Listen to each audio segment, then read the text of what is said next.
Hi, I'm Tilo, and welcome back to the shop. It's after 2 in the morning, and I couldn't sleep because things have been on my mind, and I would like to maybe take this time and share them with you. The Jews in the Old Testament did very well in seeking God with their whole hearts when they were under persecution, when they were suffering, when they were under siege, when the neighboring people were at their throats, and when they were taken captive. They turned and they sought God with their whole hearts, in full zeal and obedience. In the same way, during Lent, when we turn aside from certain foods, when we go through long periods of abstinence, when we turn away from social media, from entertainment, from purchases, from things which bring us fulfillment in this world, and we impose that kind of suffering on ourselves, we find ourselves again seeking God with our whole heart and with our whole soul. In the same way, when we're sick, when we're in financial peril, when we're going through trauma, when we have problems in our families, significant problems, we find ourselves turning to God and seeking Him with our whole heart. And I honestly believe this is what has preserved the ethos of the Coptic Church, because they've almost always lived under persecution. And that sort of persecution engendered this need and this love for God and clinging to Him with everything they had. And if we notice, in the Old Testament, when the Jews would get delivered, there was incredible joy and celebrating God and worshiping Him in the same way that we do on Easter night when we finally reach the end of Lent, and that joyous liturgy that we pray. Or in the time when we find our deliverance from these times of financial hardships or trauma or sickness, and we are thanking God with our whole hearts. Well, it's not long after that we have tended to see the problems with the people of God. With the Old Testament Jews, they would very quickly become accustomed to the new prosperity and comfort, and they'd start turning to the religions around them, to the neighboring religions and the neighboring peoples from the other religions, and start importing from them to supplement what they think is missing. And they would start taking their wives in, and their women in, and marrying them and making them their wives, and importing these things into their religious experience. They would keep the temple worship. Yes, we still have our temple worship, and we do it the same way we always have, but we're going to add this other stuff to supplement to what we think is missing, to make a more rich and fulfilling experience for ourselves. And this didn't work out very well, ever. In the same way, I think we noticed that when Lent ends, within a couple of weeks, we're finding ourselves eating too much, watching too much TV, indulging in too much entertainment, and not praying our Agbayas, and not reading our scriptures, not doing the things we were doing before. And shortly after we're sick and the trauma passes and we start to fall back in love with this world, we see these same issues happen. This is a repetitive pattern that is the people of God. When this world is fulfilling and we love it and it fills our hearts, we don't really need God so much. And when things are really bad is when we do. And I often hear cops, when they look at problems we're facing here in America, say, we've survived 2,000 years. We've survived through, every sort of persecution and peril that people can have imposed upon them. And it's true. We have survived all of that. But I honestly believe that this new trial that we are seeing is more perilous than the other ones. It's prosperity, it's well-being, This is one that we haven't really had to face before, have we? We haven't had to deal with this. What do we do when times are good and nobody's persecuting us? Well, if you take that basic Coptic framework of self-discipline, of high value placed on education, and you put those over in America in this setting, what it produces is incredibly successful professionals, people with really, really good lives. Doctors, lawyers, engineers, pharmacists, people who have really, really comfortable existences. This, I believe, is the peril, as it has always been the great peril of the people of God. What to do in times of well-being, what to do in times of prosperity. I believe this has always been the biggest threat throughout the Old Testament and throughout the church age. So I would really, really want us to take a look at that and take it as seriously as we should. And to ask ourselves, what happens in these times of well-being? And how will we respond to these times of prosperity? Because we're at a fork in the road, and there are basically two different paths that we can take. Obviously, the goal is to teach our children the need for God, because when times are good, we don't tend to see that need for God. We don't tend to notice it. And when we don't notice it, we start turning to this world and filling ourselves with this world, filling our ego, filling the self, filling and feeding the passions. This is all of our tendency. We know this when Lent passes and the joyous 50 days come. We see it in ourselves in a much smaller way.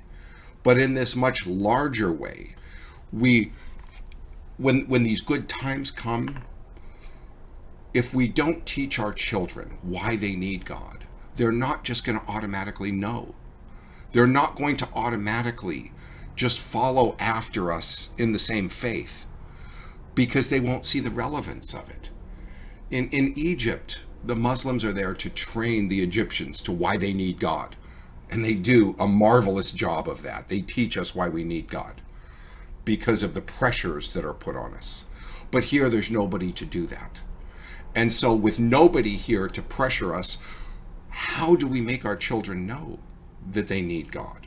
Well, this is where our role as parents and as a church come in, that we need to teach them the very sobering realities that this life is very short, that we are always an intersection away from meeting God, from getting T-boned.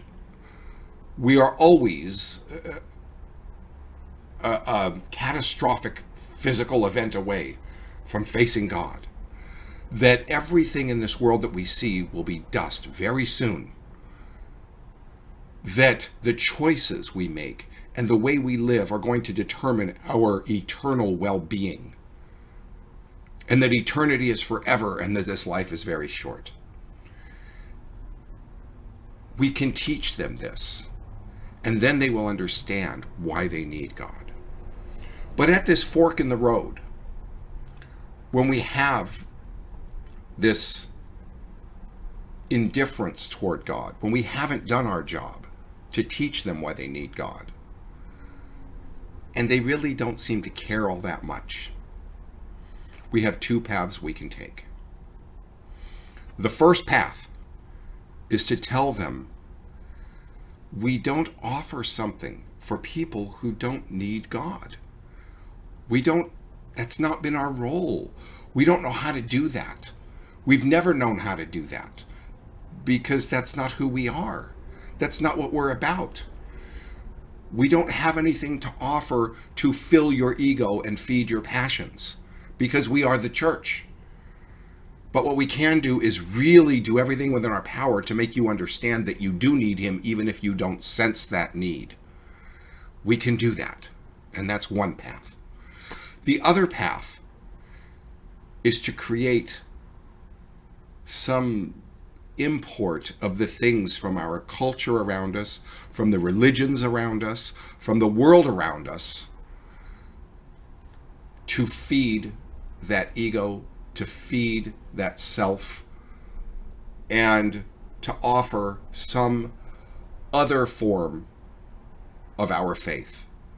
But it's not really our faith, is it? To offer something which is very much, in many ways, the opposite of our faith, in trying to feed the fulfillment in this world. To offer that to people is not to offer our faith any longer. It's to offer some other religion that isn't our religion. And I hear so often people saying, but we need to keep them, we need to keep them. But the truth of the matter is, if taking away this additional other religion and experience causes us to lose them, then we didn't really have them, did we? This other religion and these other experiences and practices we're importing had them. Because if we have them in our faith, removing that which is not our faith would not lose them. And I think this is very important for us to understand, that we are at that fork in all of our parishes, that we have to decide how we're going to approach this situation. Are we going to pander to those who are indifferent, to those who want entertainment, who want emotional stimulation, who want self-help tricks to have a more successful life so they can have more material well-being and have a healthier physical being rather than a healthy spiritual being? We have to decide.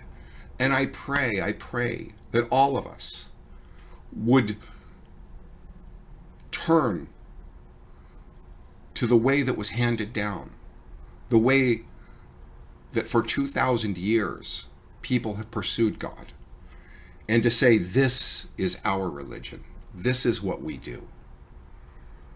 And to those who would seek to import from other religions in the same syncretic way that the Old Testament Jews did with the Asherah poles, that we would turn away from that and say, no, ours is not the way of feeding the ego and the passions and the emotions. Ours is not the way to create some kind of religion for the marginal and the indifferent and the nominal. This is not our faith. This is some other faith. And so I really, really pray that we can make a decision, all of us, in our own lives, to take that path that was handed down and to walk it, to make ourselves aware constantly of our need for God, and in our parishes to do the same. Not to have to import from other faiths and other religions something that we think will be more stimulating and exciting, but rather to preach that same message that our fathers preached, to grab people by the shoulders and shake them and say, you are in peril, especially when you feel like you're not in peril and everything's great. You are in the most peril. When you feel that you don't need God and you don't see the relevance of God, you are in peril. This is the message for the nominal and the indifferent. It is not to offer a religion from the West, which is already failing by trying to do that. It's declining rapidly, and we're seeing the tail end of it.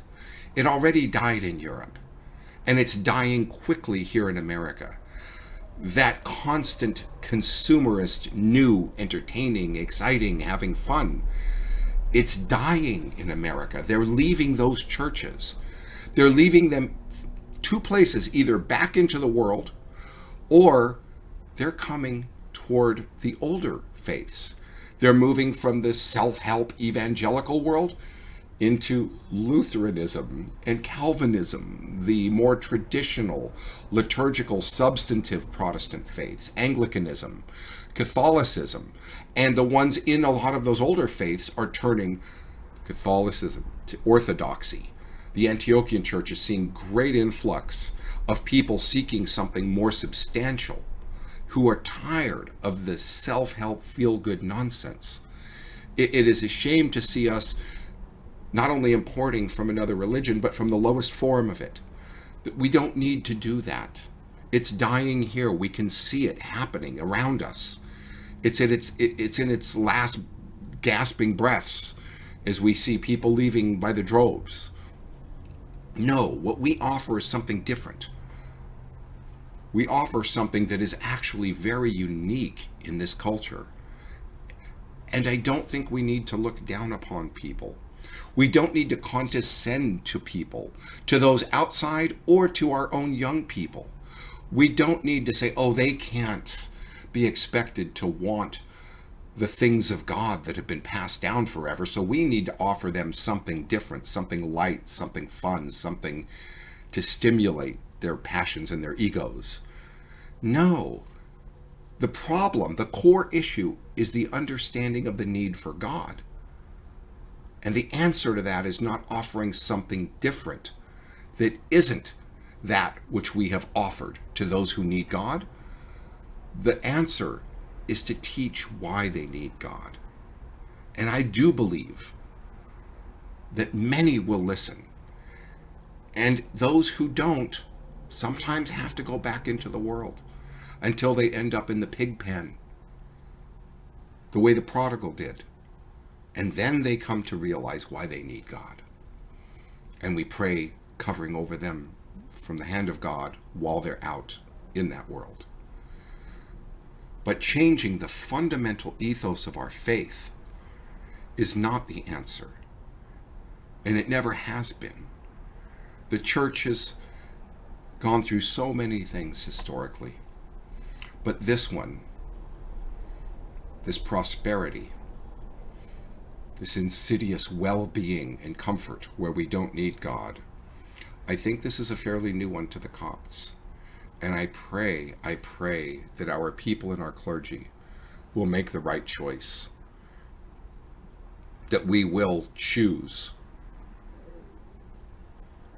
to preach the need for God and why it matters. That our parents will teach their children why they need God and not just presume they will know. And to teach them why our faith is the answer for the pain that is within them. That we won't offer painkillers. We will offer a very difficult, long procedure with surgery that will cure the condition and not just mask the symptoms. So this is what has been keeping me up. And I thank you for taking the time to watch. Pray for me. Pray for our church. That we will take the right path. And choose that path. And turn away from the enticements of anybody that would offer you the world or another religion, whether it be in the form of music or books or teachings or whatever. Turn back to the faith that our elders know, the faith that they learned under persecution. Because we are in every bit as much peril as they are and ever were in an eternal sense, even if we don't see it in our physical immediate realities. Pray for me, pray for the church. God be with us all and save us from this most difficult test that we're facing these days. God bless and good night.